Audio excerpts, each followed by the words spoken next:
All right, well, thank you so much, John, for that wonderful welcome. I love coming up to the Peoria Riverfront Museum because I never know what amazing thing I'm going to find. Again, I think one of the first times I came here, there was giant dinosaurs. And so we go from dinosaurs to things like the Muppets to, of course, incredible things like the Declaration of Independence. It's just truly such a great embrace of that multidisciplinary approach, which is just amazing to me. So in light of America 250 and again, the Promise of Liberty exhibit, we thought it would be illuminating to share artifacts from the book that touch on a range of topics spanning 250 years of American history. American history has always been a history of contested spaces and sometimes contradictory values, which you really see in the Promise of Liberty exhibit. It has always been a place shaped by immigration, migration, and colonization, stories that tie together who we are, who we were, and who we are becoming today. It is a story bigger than textbook definitions of names, dates, and statistics that often drive our understanding of history. History is storytelling, and the stories we tell about ourselves and our shared past are important. The stories we tell, these stories, these moments, these conversations, these artifacts are where we often find the most fascinating stories that connect us to that shared history and give us perspective, right? It moves us past this marble Lincoln that many of us know so well into Lincoln as a person, as a father, as a husband, as a son, an ordinary American just like all of us. And so for the time that we have with you today, we're going to invite you into a few stories of this America. And so with that, I will turn it over to Ian first. Good evening. Most of you probably understand that Abraham Lincoln had a great admiration for the Founding Fathers, for what had happened in the American Revolution. In fact, I'd looked it up for John earlier. In the Peoria speech, he actually mentions the Constitution 33 times in what was roughly a 3-hour speech. But what most people don't know is that Abraham Lincoln actually had a physical, personal connection to the American Revolution. Now, Abraham Lincoln is not the first to carry that name.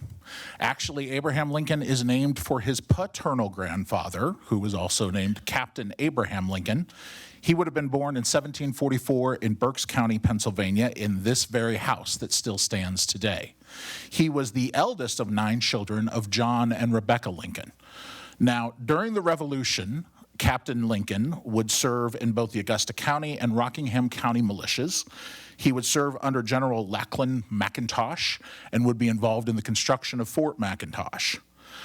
The item that we're going to show you has a personal connection. It is known as a diptych. That's the official name of it, but most people simply refer to it as a compass and sundial. This was carried by Captain Lincoln during the Revolutionary War. Now, unfortunately, it has become separated. Originally, it would have been a single piece with a hinge on one end. You would have been able to open it, and if you oriented the compass to the north, you would have been able to tell the time of day as well as telling the direction. This was one of these personal objects that would be handed down through the family. Following Captain Lincoln's death in 1786, this would actually go to his youngest daughter, Nancy. Now, that's not to be confused with Abraham Lincoln's mom, Nancy. This would have been his Aunt Nancy. And she would keep it within her family. We know that a young future president would visit his Aunt Nancy, and we believe he probably held this in his hands, probably played with it, and was probably told stories of what his grandfather had done during the Revolution. It would remain within that family for 7 generations before eventually being donated to the Presidential Library in 2019 by the first cousin 7 times removed from the 16th president of the United States. So Abraham Lincoln was born into a family that espoused anti-slavery beliefs. His father, Thomas, despised slavery because of his religious views, as well as the realization of a hard truth, that a farmer working in a state reliant on slave labor could not financially compete with the large-scale operations of plantations, which functioned essentially as forced labor camps. Lincoln himself was actually always against slavery. However, neither Thomas nor the future president could really escape its grip on America. So just a little context and definitions. Chattel slavery was a violent and dehumanizing form of servitude that legally defined black people as property in order to deny them basic human rights. An institution designed to destroy, it was also an institution designed to destroy black families. It was also foundational to the social, political, and economic realities of life in America and in Lincoln's time. So by 1860, almost 4 million black men, women, and children lived in bondage, 1 out of every 7 people in America. The domestic trade of enslaved black people was flourishing despite the 1808 ban on the importation of enslaved African people. So despite early enticements, settlement, and this is actually a photo from South Carolina. South Carolina was initially, settlement was initially slow, partly due to the swampy, low-lying topography. The swampy land's potential actually changed dramatically in the 1690s with the introduction of rice, specifically Carolina gold. Rice transformed the region, and here you see people hoeing rice as well as digging by hand the ditches that are used to flood the rice. Constructing and cultivating rice fields by hand in snake and mosquito-infested swamps led to death and injuries, which caused enslavers to kidnap additional forced labor, especially people from the rice coast of Africa. Yet the wealth generated by the sale of rice and other crops through the exploitation of black people made South Carolina enslavers some of the wealthiest individuals in the world. Additionally, enslaved black people were often rented out to further augment their white enslavers' wealth, especially those with skills such as blacksmithing, carpentry, or porter work. The practice of what's called, often referred to as hiring out enslaved laborers was so common that by November 1783, the city of Charleston passed a new ordinance that required enslavers to obtain badges annually for their enslaved black people. The most expensive occupation, butcher, carried the cost of 40 shillings per year. A carpenter or bricklayer cost 20 shillings, and a cooper or barber cost 10 shillings. In addition, all free black people over the age of 15 living in South Carolina were required to register themselves and their families and pay a tax. Furthermore, between 1783 and 1789, free black people living in Charleston had to pay 5 shillings per year for a badge indicating that they were free. Badge requirements for enslaved people remained in place until after the Civil War, until the end of the Civil War, And while other southern cities monitored and collected revenue from the movement of enslaved persons, Charleston is unique in that it is the only U.S. city known to have required badges for the members of its entire working black community. The badge that you see on the screen was made in 1819 by John J. LaFar. It's number 181, and it was issued to a mechanic, which is kind of a general term referring to a skilled laborer such as a cabinet maker or carpenter. LaFar actually held the contract to make badges for the city between 1810 and 1834, and he varied the use of the badges each year by shape and information. So sometimes they would be diagonal, sometimes square. But he did this to help with counterfeiting or people trying to use expired badges. The badge is made of copper, and it measures roughly 2 inches by 2 inches. It has a small hole near the top so that it's actually sewn into a jacket or strung on a cord to be worn around the neck. Now, while this small tag does not tell us the name of the individual who was forced to wear it, it does tell us that this mechanic, as the word is imprinted with on the badge, was a skilled laborer in 1819. It tells us that there were so many skilled laborers in Charleston, South Carolina, like a butcher, a carpenter, a bricklayer, a fruitier, occupations noted on other tags, that the city actually required enslavers to obtain badges for them.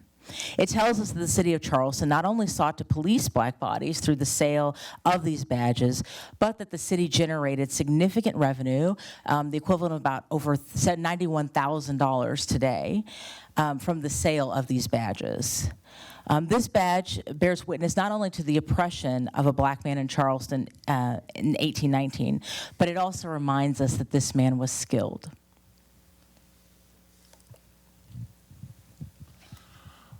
So most of us know that Abraham Lincoln spends 4 terms in the Illinois legislature and 1 term in the U.S. House of Representatives, and then he kind of goes up on his career. He takes a break. Things don't work out the way he had hoped.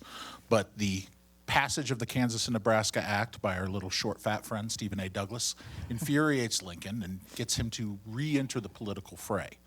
Now, he considers running for the U.S. Senate from Illinois in 1855, but realizes pretty quickly that he does not have the support necessary, and he will actually turn his supporters over to Lyman Trumbull, who will be elected to the U.S. Senate from Illinois.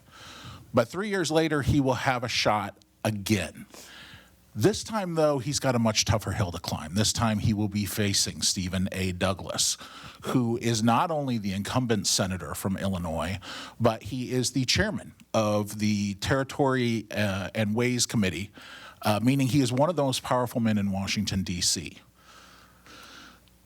The summer of 1858, Lincoln would launch his campaign from Springfield with the famous House Divided speech, and he would challenge Douglas to a series of public debates. They would both end up speaking 7 different times and locations together, but what most people don't realize is that in between each of those debates, these men were traveling all over the state, and they were giving individual speeches on their own. Now, on October the 1st of 1858, almost exactly between the Charleston debate and the Alton debate, Lincoln will be in the community of Pittsfield. You actually see the Pittsfield courthouse here. Pittsfield was a fairly robust city in the Illinois Valley. It's west of Jacksonville, west of modern-day Jacksonville, and east of modern-day Quincy. It's kind of there in the middle between those 2 cities. When Lincoln will arrive in Pittsfield, he is literally physically exhausted. Let's go ahead and go. You can see in this ambrotype style image that was taken that day on October the 1st in Pittsfield by a photographer named Calvin Jackson, he is worn out.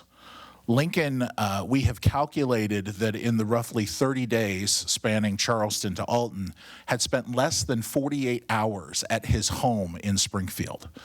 And he's not traveling in the back of a large SUV with several campaign workers or something like that. He is moving by horseback, he's moving by carriage, train. In a few cases, he's actually moving by boat, going up and down the Mississippi and Ohio rivers.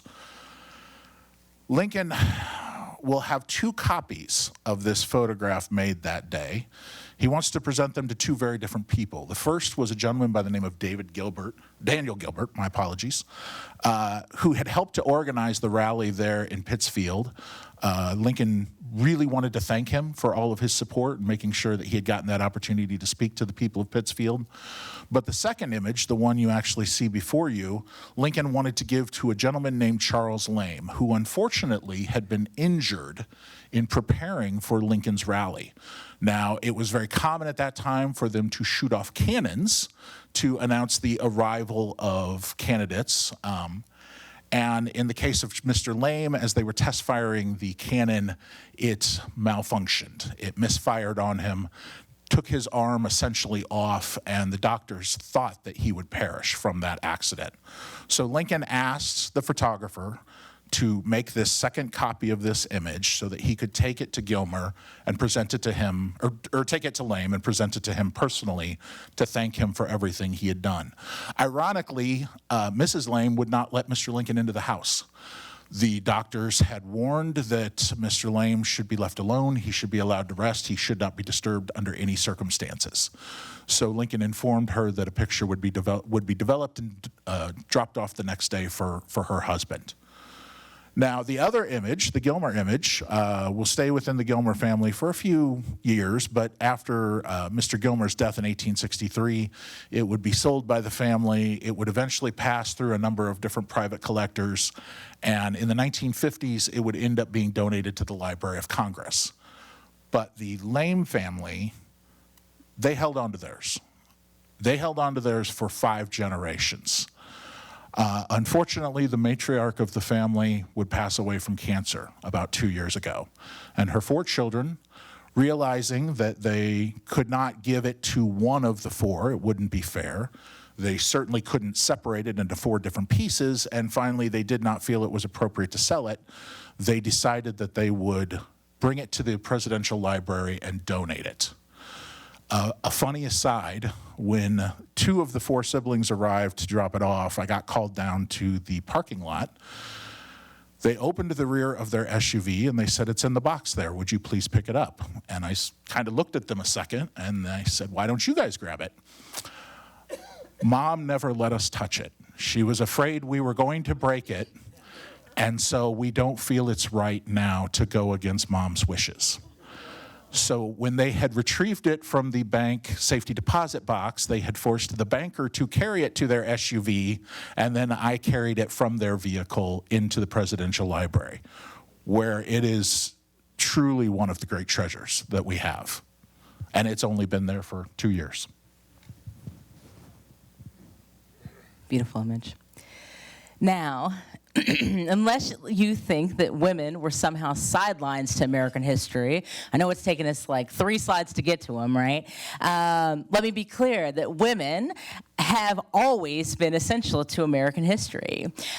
In a March 1776 letter to her husband John Adams, Abigail Adams, which is actually featured in the exhibit in The Pursuit of Liberty, she asked John to, quote, "remember the ladies and be more generous and favorable to them than your ancestors. Do not put such unlimited power into the hands of the husbands.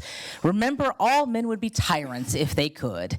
If particular care and attention is not paid to the ladies, we are determined to foment a rebellion and will not hold ourselves bound by any laws in which we have no voice or representation." Now, while they could not yet vote in national elections, women were active in the political sphere. Before and during the Civil War, women were engaged in the abolition of slavery and the women's rights movement. The idea for the 1848 Seneca Falls Convention declaring women's rights actually comes about because Elizabeth Cady Stanton and Lucretia Mott are denied participation in the World Anti-Slavery Convention in 1840 simply because of their gender. So our artifact for you today is this patriotic apron that was worn by a 4.5-year-old girl named Fanny Bell Holliday, who was the daughter of Dr. Charles and Harriet Holliday. Born in Verdun, Illinois, she and her family attended numerous political events in Carlinville, the county seat for Macoupin County. Carlinville was not a location where Lincoln and Stephen Douglas debated, but its size and importance as the county seat ensured that both candidates visited it separately. So in Lincoln's speech in Carlinville on August 31st, he reminded his audiences that, quote, "there is no allusion to slavery in the Constitution." And Madison says it was omitted that future generations might not know such a thing ever existed, and that the Constitution might yet be a national charter of freedom.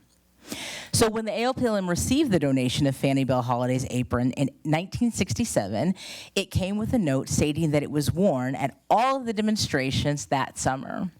It's quite possible that given her father's prominence, young Fanny wore this apron to both Lincoln and Douglas's speeches that summer. Now, Fanny would not get the chance to vote for either Lincoln or Douglas as a 4.5-year-old, nor would her mother. But Fanny and her family were clearly participants in the Illinois senatorial campaign of 1858. She actually remains in Macoupin County throughout her youth. She later marries Charles Moore, and together they have 4 children. When she passed away in February of 1950, Fanny Bell Holliday had been a witness to the massive strides that women had made in the political process.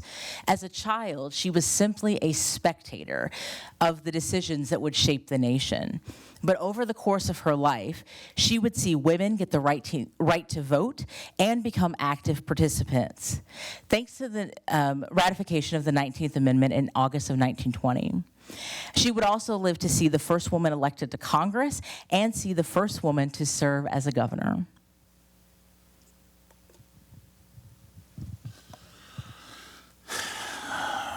Lincoln's election in 1860 sets off a firestorm in the South. South Carolina decides that they will no longer be held within the bounds of the United States Constitution and declare themselves a separate nation. They are quickly followed by Mississippi, Florida, Georgia, Alabama, Louisiana, and Texas. I always like to point out to people that when Lincoln takes the oath of office on March 4th of 1861, 7 southern states had not only already seceded, but they had already elected Jefferson Davis to be their provisional president. Of course, the opening shots of the American Civil War will come in Charleston Harbor in South Carolina, when Governor Pickens will order South Carolina military officials to fire on Major Robert Anderson, who was in command of Fort Sumter. Now, the Lincoln administration really doesn't know what to do. The military at that time is tiny. There are fewer than 17,000 men in the U.S. Army, and most of them, honestly, are spread out across the Western theater. They are dealing with Native Americans and westward expansion. There is a division within Lincoln's own cabinet. Half of the cabinet believes that simply you should order local authorities to arrest anyone who tries to take part in any kind of secession activities, while the other half of the cabinet realizes that they've already lost all of the local authorities there. Most of the federal law enforcement officials, most of the federal judges had already resigned their commissions and had thrown in their lot with the Confederacy. So Lincoln is trying to figure out what to do. On top of everything else, he is being advised by still the longest serving general in American history, General Winfield Scott, who was made a general during the War of 1812 and is still an active general in 1861. 53 years he is a general in the U.S. Army. So Scott will actually recommend that what we should do is cut off all of the southern ports from access to the outside world. Not only will they not be able to ship agricultural commodities out, which will allow them to collect funds, but they will not be able to ship in weapons, munition, or any kind of heavy machinery that might be useful to the Southern war effort. The South is an agrarian region. It has never adopted industry in any meaningful way whatsoever. They've always relied either on the North or on Europe for those kinds of things. So Lincoln begins to debate with his cabinet, what should we do? He will eventually decide that the best thing for the United States to do is to go ahead and order a formal blockade of the southern ports. This document states very simply that I hereby authorize and direct the Secretary of State to affix the seal of the United States to a proclamation setting on foot a blockade of the ports of the states of South Carolina, Georgia, Alabama, Florida, Mississippi, Louisiana, and Texas, dated this day and signed by me, and for so doing this shall be his warrant. Abraham Lincoln, Washington, D.C., the 19th of April, 1861. This is literally ordering the U.S. Navy to begin blockading every single port in the South. You have over 1,800 miles of coastline. You have over 200 ports that they're going to have to blockade. So this is a very tall order for the U.S. military. Now, this would eventually work out for the U.S. government. They would blockade those ports, and it would stop the importation of goods into the Confederacy that would have desperately helped their war effort. Of course, we know by 1865, the South has to capitulate. They have to give up. But after the war, they began to ask, when precisely did the American Civil War begin? When did Lincoln declare war? They knew, of course, that the South had declared war with the firing on Fort Sumter. But what was the exact date? What was the exact cause that Lincoln used to declare war? And so it would be no less than the United States Supreme Court in 1870 that would be forced to decide this question. There had actually been a number of cases that had been brought forward where the statute of limitations had to be determined. When did the war begin and when did it end, so to speak? It would be Chief Justice Salmon Chase, who had been Secretary of the Treasury in 1861. He had sat in all of these meetings trying to determine what the U.S. military response should be to the South. It would be him who would write that, quote, there are periods so various, so remote from each other, that it would be impossible to assign a single date. Therefore, it was necessary to turn to the official acts of the executive branch since Congress was in recess, and that the proclamation of intended blockade by the President may therefore be assumed as marking the first of these dates, and the proclamation that the war had closed as marking the second. In short, this is Abraham Lincoln's declaration of war. This document is the way it is because until 1952, the United States government actually required all U.S. presidents to issue an official warrant to the Secretary of State anytime a seal needed to be affixed to any kind of proclamation, any kind of treaty, any kind of official document that came out of the White House.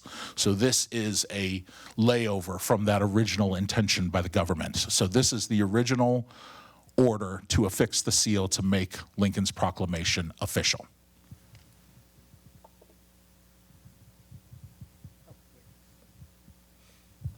I'm back on. We threw you guys for a loop. I know you guys weren't expecting this. I gotta tell you guys the truth. This is actually one of my favorite objects in the collection. In the fall of 1862, Abraham Lincoln is not only fighting the bloodiest war in American history, he is not only trying to keep the U.S. government afloat, he's trying to keep up with foreign diplomacy, he's trying to do good things for the country, but he sees there's a problem within his own family. His youngest son, Thomas, better known as Tad to most people today, was depressed. His brother, Willie, had died the previous February of 1862. Willie had essentially been Tad's playmate. They had done everything together in the White House, and with the death of his brother, Tad was essentially left alone. His eldest brother, Robert, is away at Harvard, so he really doesn't get to spend much time with him, and there's not a lot of other kids in the White House. There are a few government officials who from time to time bring their children by, but it's just never the same for Tad after Willie has died. And so President Lincoln decides he's going to try to cheer his son up. This is why I love this. So this item is a unique intersection between Abraham Lincoln the father and Abraham Lincoln the commander-in-chief of the American military. This is what was a functioning patent model for a 12-pound naval boat howitzer.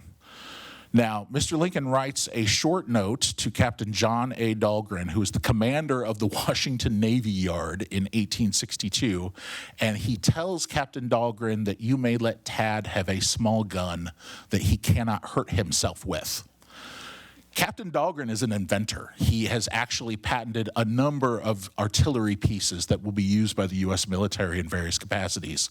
And Captain Dahlgren will literally grab this functioning patent model off of his own bookshelf, bend the firing pin system over so that Tad cannot make it function, and he will present it as a toy to Tad, who will play with it throughout the duration of his time in the White House. This was acquired by our institution in 1941. And it remains, again, one of these pieces that allows you to explore Lincoln on multiple levels. He's got that ability to order the commander of the Washington Naval Yard to do something, and yet at the same time, he's simply trying to make his son happy again.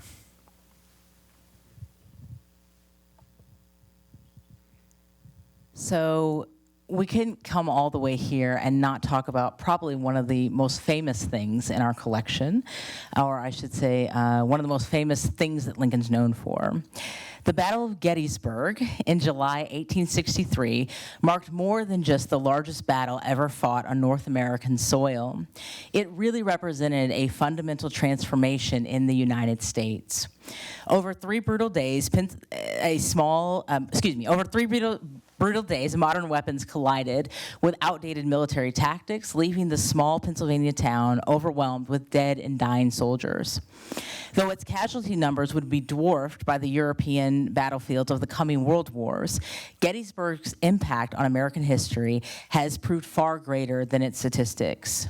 As surgeons worked desperately to save the wounded and officials struggled to bury the dead, the battle's deeper significance was already emerging. The defeat of Robert E. Lee's seemingly invincible Army of Northern Virginia signaled that the tide of war had shifted in the United States' favor. But the most profound change came 4 months later when President Abraham Lincoln, a former Illinois lawyer with barely 1 year of formal education, arrived to help dedicate the new National Cemetery. Surprising for us today, Lincoln wasn't even the main speaker. It was actually a renowned orator, former governor, senator, and congressman from Massachusetts named Edward Everett, who delivered a sweeping 2-hour speech. I promise our talk will not be 2 hours today, placing Gettysburg within the context of global history. Following his remarks, after the audience heard a hymn composed by Benjamin Brown French, Lincoln stood up. At fewer than 300 words, his speech took just a few minutes to deliver. In fact, it was over so quickly that Lincoln was sitting down, again, before the photographers could really prepare their cameras to capture the moment properly. That's what you see there, and the red circle is, of course, Lincoln sitting down after delivering the speech. Now, Lincoln may have begun considering his address in August of 1863 when Pennsylvania Governor Andrew Curtin met him at the White House and spoke of his plans for the cemetery at Gettysburg. But while he began composing his words in Washington, he made revisions to it up until the very morning that he was going to give the speech. Though I want to be clear, it was not on the back of an envelope. That's not true. By the time he stood before the crowd of 15,000 spectators at the ceremony, he knew what he wanted to say and how he wanted to say it.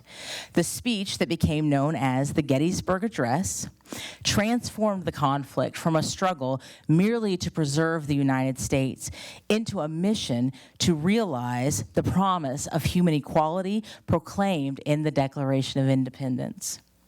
In a note written the following day to the president, Everett, the main speaker of the day, remarked, "I should be glad if I could flatter myself that I came as near to the central idea of the occasion in 2 hours as you did in 2 minutes."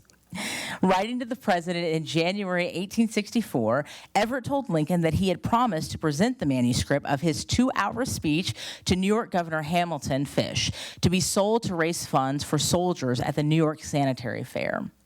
Everett asked the president to forward him his speech since it would, quote, add very greatly to its value. Everett gathered his notes and his own speech, plus images of prominent figures from the battle, into gallery proofs of 56 pages. The final 2 pages, pages 57 and 58, were reserved for the president's remarks that day. And it may be hard to see in the very top corners, it says the words 57 and 58 very faintly. From 1864 to the early 20th century, the bound book with the president's and Everett's speeches passed through the hands of several private collectors. But then, in the early 1940s, during World War II, a once-in-a-lifetime opportunity appeared for the state of Illinois to acquire the Gettysburg Address. This is my favorite part about it. Stressing the patriotic duty that had been presented to the state, Governor Dwight Green implored the school children of Illinois to collect their pennies to secure this national treasure for the people of the state. To assist the children in this endeavor, Marshall Field III, yes, that Marshall Field III, the department store magnate, generously offered to cover whatever the children could not. The children are actually able to raise roughly 3/4 of the $60,000 purchase price just by saving their pennies. And Field sent a check to cover the remainder. The Gettysburg Address and Everett's remarks have been in the state of Illinois collections ever since, and each year on the anniversary of Gettysburg, we bring it out for people to see. Now, as significant as the Emancipation Proclamation was, it had flaws. Signed by Lincoln on January 1st, 1863, and implemented as a war measure, it only affected states and certain counties within states in armed rebellion against the United States. And I'll just mention that, again, that's one of the documents featured in the Promise of Liberty exhibit. Further, the president's decision not to submit this military action to Congress for its approval really opened the possibility that once the war and the president's war powers ended, the Emancipation Proclamation would end with them. And so Lincoln and radical Republicans knew that only a constitutional amendment could permanently abolish chattel slavery, and they needed to work quickly before the end of the war brought former insurgents back into the United States. So in February of 1864, the Senate began to debate the possibility of passing such an amendment. Less than 2 months later, on April 8, 1864, the Senate approved the 13th Amendment by a vote of 38-6, with the text of the amendment echoing the passage of the Northwest Ordinance of 1787. Its passage through the House of Representatives, however, was significantly more difficult.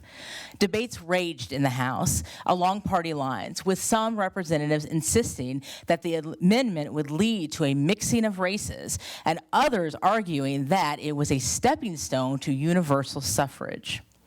A vote on June 15th fell just 13 votes short of the two-thirds majority needed for passage.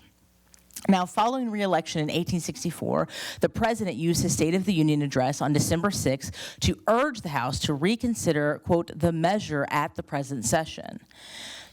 Lame duck Democrats who were losing their seats in March of 1865 when the new Congress convened were pressured to change their votes.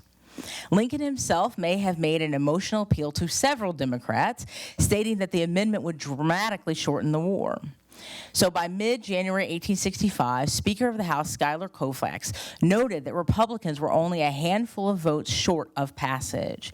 On January 31st, 1865, the amendment passed by a vote of 119 to 56. And here you see a line cut of the passage of that amendment.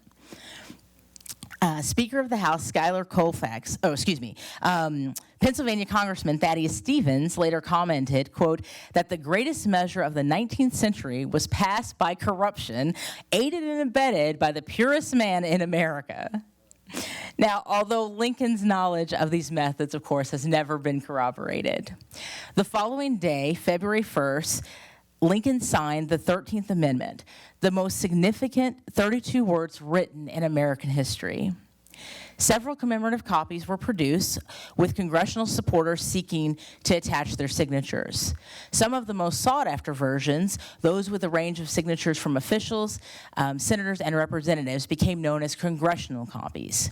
This example from the collection of the ALPLM is probably the first of those congressional copies. It shows no differentiation between the names of senators and representatives as other examples do. It also contains only 4 columns of signatures where others have 5, potentially indicating that signers quickly figured out that the larger signatures meant less space for additional signers. One of only 3 known to have been endorsed, quote, approved, February 1st, 1865, and signed by Abraham Lincoln. You see the arrow pointing to that. It was signed by the president. It also contains the signatures of Colfax as Speaker of the House and Hannibal Hamlin as President of the Senate. The 13th Amendment was ratified by 3/4 of the states and officially added to the Constitution of the United States on December 6, 1865. The last state to ratify the 13th Amendment was Mississippi, which did not legally record its ratification until February 7th, 2013. Yeah, the amendment's new birth of freedom, set in motion by freedom-seeking enslaved people and abolitionists and brought to fruition by Lincoln, transformed the United States and the lives of its people, including the 4 million black people who had previously been held in bondage. This document, signed by Lincoln, was acquired by the state of Illinois in June of 1941 and represents the first steps to fulfilling the nation's founding declaration that all men are created equal.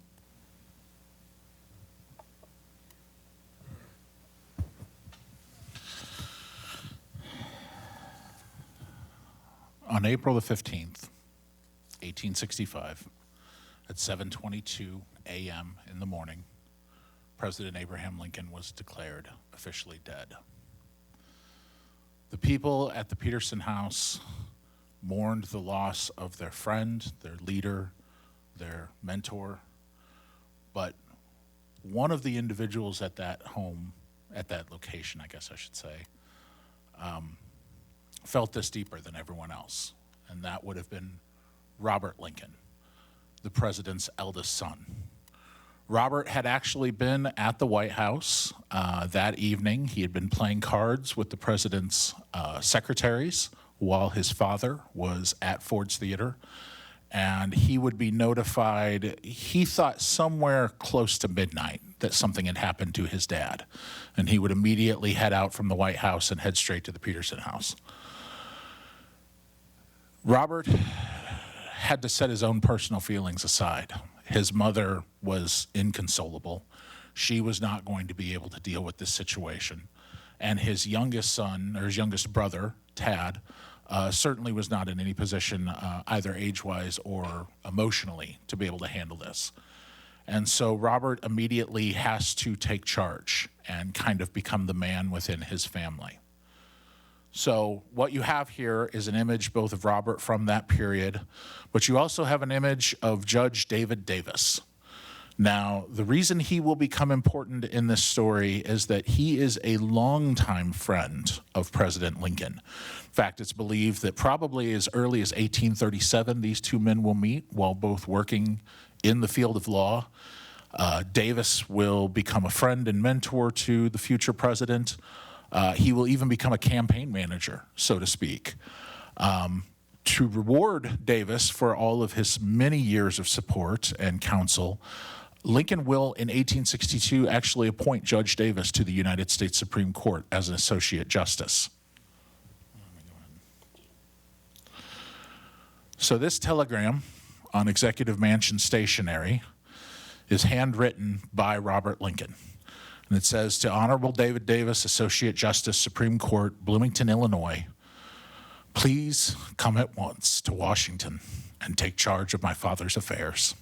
Answer, R.T. Lincoln. Now, Robert didn't know whether David Davis was at his home in Bloomington or whether David Davis was in Chicago, so he penned a short note at the bottom, to the operator, please send a duplicate to Chicago, Illinois.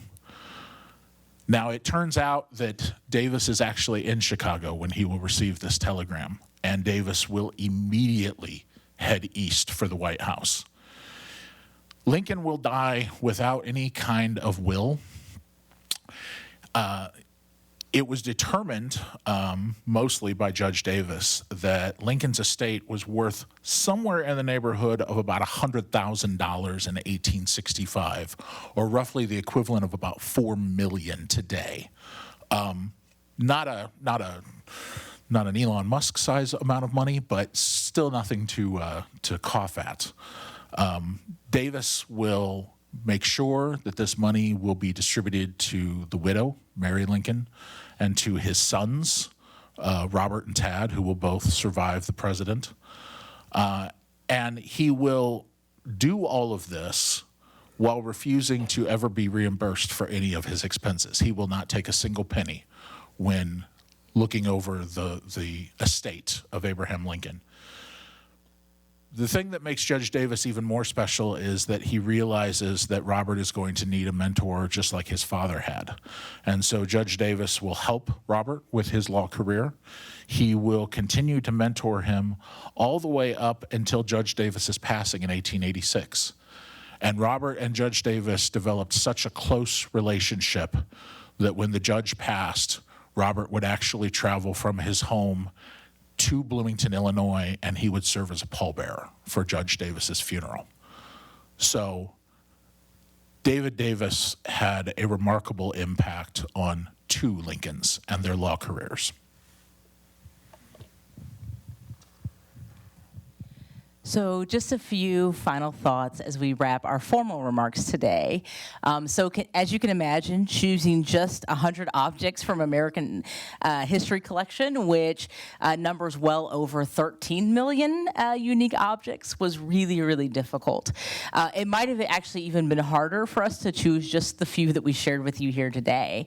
But we chose these objects and stories because they don't just represent the version of Abraham Lincoln whose face is literally carved carved into the side of a mountain, or who over 16,000 books have been written about.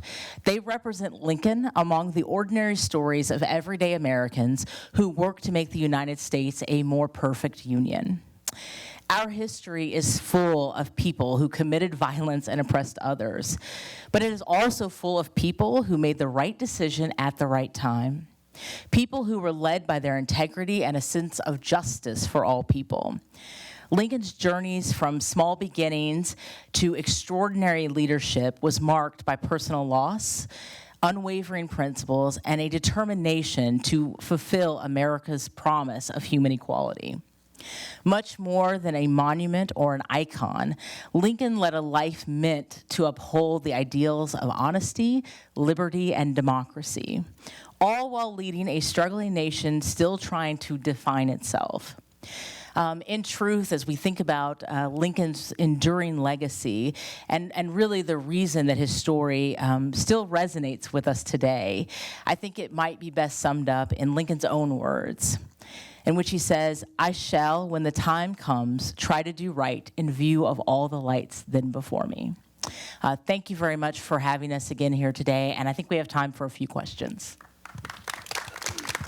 Yeah, let's give Christina and Dr. Ian Hunt another round of applause. If you have a question, raise your hand and I will come to you with the mic.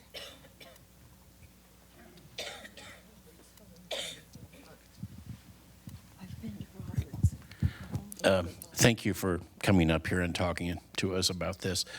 Out of curiosity, what is the number of objects that you have in your museum? And Dr. Hunt, I think that you were described as being head of acquisitions. Does that sound right? And are there still things out there that you are trying to get for your museum? I mean, I'm curious to how that works, because some of this stuff comes down from private collections, and I didn't know if there's other museums that you try to swap with or how that works. We don't really try to swap because the collections, we are run by the state of Illinois. So the collections belong to the state of Illinois. They belong to you guys. No, you can't borrow the Gettysburg Address to hang over your bed. But we don't really have that ability to come here and say, hey, listen, you guys got a Lincoln, I've got 3 Peorias, maybe we can make a trade. As far as acquiring materials, there is a ton that is still out there and available. And it is mixed between really high-end collectors who can buy really top-shelf items. Lincoln is the most collectible president in history. A simple document with his signature on it can run tens of thousands of dollars. A poignant letter to a well-known historical figure can run in the millions for a single document. We have been very lucky that we have had a lot of incredibly generous people who have realized that these items, they don't belong to one person, they don't belong to one family. These items really belong to America, and they need to be available to everyone to be able to see. So we've been very lucky to have very generous donors. And we've been very lucky to have a few donors who have some deep pockets, who we can occasionally contact and say, hey, listen, this is coming up for auction. Would you mind emptying a little of your bank account on our behalf? But no, there is lots of material there is so much material within 20 miles of the Lincoln Presidential Library because so many families go back multiple generations and are connected to Lincoln in some way, whether Lincoln was their family attorney or whether their family had served in the legislature with Lincoln. And I know for a fact that there are Lincoln letters hanging on walls and houses. There are personal items owned by family members, so. I'll just add that, so in terms of our collection size, we have about 52,000 items that directly are Lincoln items. So it ranges from things like this bust that you see that was created by Leonard Wells Volk to things like Mary Lincoln's sewing basket that she used to use to like mend the children's clothes and things, right? To her jewelry, all sorts of stuff like that, pieces of White House china, as well as numerous Lincoln letters. But we have, again, well over about 13 million items items which document American history. We have an item in our collection from every single U.S. president, sometimes before they were president, but from every single U.S. president, as well as our collection really I would say, crosses the gamut of, again, of Illinois and American history. So we have everything from things like a Chicago Blackhawks jersey to World War I uniforms, to one of my favorite items, an 8,000-pound sewing machine that women during World War I and World War II used to make tents for our soldiers in Europe. And it just down the road here in Springfield. And so our collection really does scan the gamut of American history. And we're really fortunate, as Ian said, not just to have donors, but really to have people who have entrusted us. I say every day that, we're fortunate to be stewards of this history, to take care of your history. That really our job and part of doing this book was about giving back that history to you all, giving back your history, giving back those stories, right? Shining a light on those things to help illuminate, right, American history in new ways. And so we're really proud to be stewards of these incredible objects, and people continue to donate and continue to reach out to us all the time to loan us items. Any other questions?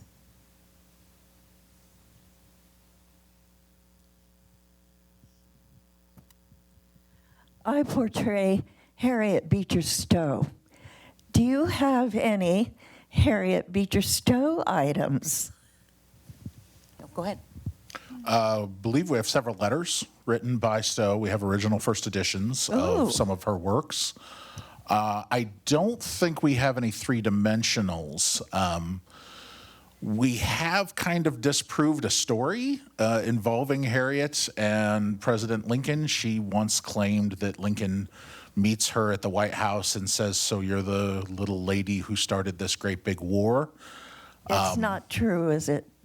Well, the problem is that we've actually looked at Harriet Beecher Stowe's diaries, and from that day, she makes no reference whatsoever that this had happened. She doesn't make any reference at all for several years, and then all of a sudden, long after the president is dead, suddenly he accuses her of starting the war. And we see these kinds of stories there where there's a kernel of truth. I do believe she met him, but things over time tend to grow, and then when you get multi-generational, then the stories really grow. But no, I believe we have several letters in her hand, and we have copies of her most famous works.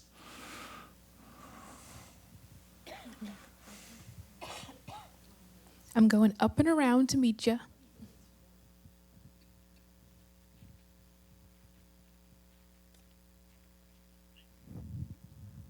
I was wondering if you happen to have, I believe there were 2 paintings that were done of Lincoln at Peoria when he made the Peoria speech.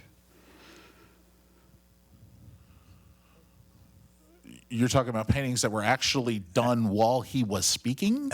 They were done afterwards from sketches at the Charles Overman or Overholt or something. Just curious. I've seen them and I have copies of them, but not, don't know where the originals might be. I mean, I'm not a perfect encyclopedia of 13 million items, but I will say I don't know that we have a painting of that.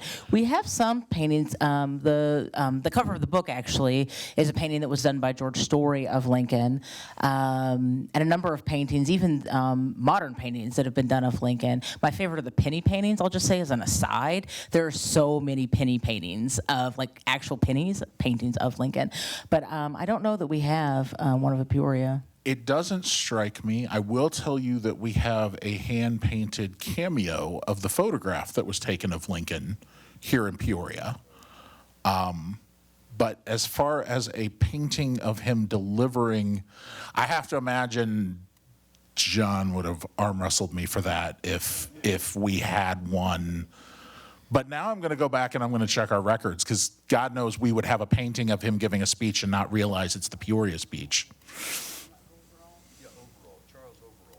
Okay. He was much later, Charles Overall, Okay. Let me go back and dig into our files. more like the 20s. I'm happy to take a look and see, and if I call John, I'm sure he'll want it on the next bus to Peoria.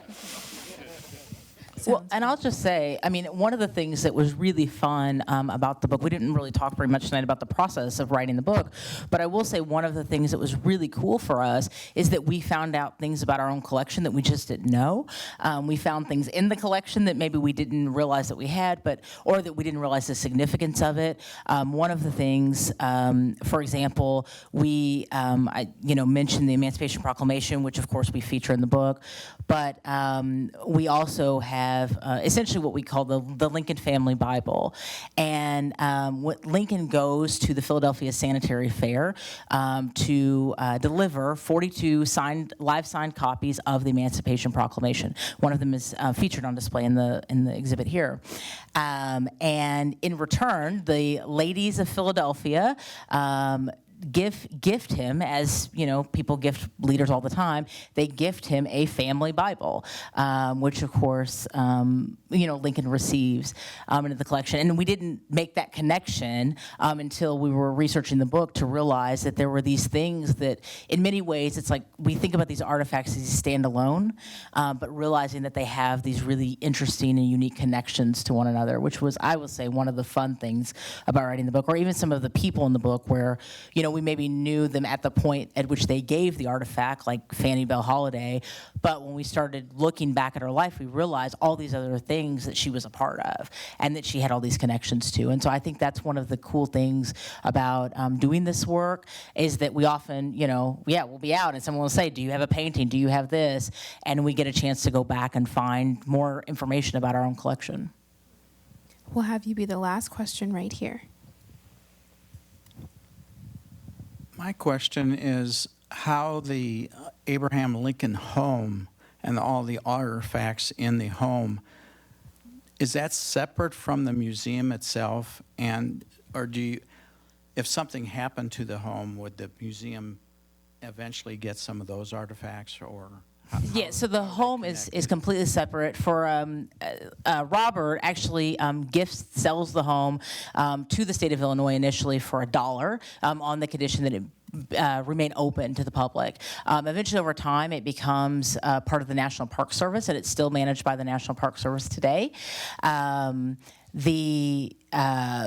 Still managed by the National Park Service today. One of the interesting things about the home is that actually most of the artifacts in the home are all recreations. They're not original to the home. In fact, we have the actual doorknob on display right now that Lincoln would have turned every day coming into his house, as well as his door plate. So many of those objects, just like the Volk bus here, which were in the home, are actually part of the museum. And that has, a lot of those objects, that's been a combination of a lot of things over the years. Some of it was in fact because the state of Illinois did have possession of the home at one point, but also because of things like the Volk bus and other things have ended up in private hands, and then they come back to the state. I don't know what would happen if something happened to the National Park Service, but I will say that we have a really great relationship with the park superintendent. We have a great relationship with the Park Service, and one of the things that I think that we try to do well is acknowledge the fact that so many people are making a kind of pilgrimage to see Lincoln. And we actually know through lots of research that we do that people, after they visit the museum, they go visit the home, and then they go visit the tomb, and then they go to a local restaurant in Springfield to eat. And so it's one of the ways that we talk about that our work and the work that you all do here. I mean, even, in Peoria, when you come to the museum, you're not just supporting that, right? You're supporting a whole local ecosystem, a whole local community around there. I was remarking to John earlier this evening that I've been so amazed that Peoria has blossomed so much in just the 5 years I've been in Illinois. And I totally contribute that to the Riverfront Museum. That the Riverfront Museum was the thing here, and everything else has come up around it in so many ways. And it's amazing just to see in just the short time I've been in the state. And we think of our work the same way in Springfield at the Lincoln Museum, that we want to be that part of that kind of cultural ecosystem where we're sharing knowledge. We're not hoarders of history. We're not dragons keeping things in our basement. We really want to share share this history with others. So whether we own the object, which sometimes we do, a lot of times we do, or whether it's owned by a private collector, or whether it's owned by the Library of Congress, who is the second largest collection of Lincolnalia, we want to be in conversation with each other. We want to make that stuff available to people because at the end of the day, that's what's important. Getting the research out there, getting the artifacts out there, letting people, again, see their history, know their history, and have ownership of their history. Christina, Ian, thank you so much for coming this evening. This has been wonderful. I learned things that I didn't know about Lincoln, and I was one of those kids that went on a field trip very many times to your museum. I love your museum. If you would like to read more stories about the objects that they did research on, the book is for sale in our lobby, and we will have Ian and Christina out in the lobby available to sign your books. And also, if you'd like to see the letter that we're referencing that you guys generously loaned to us for the Promise of Liberty exhibition, I encourage you to go in and see that exhibition if you have time, as well as take a glance at some of those other foundational documents that Lincoln is referencing over time, the Declaration of Independence, the Constitution, and so many others. Thank you for coming tonight, and I hope you enjoyed.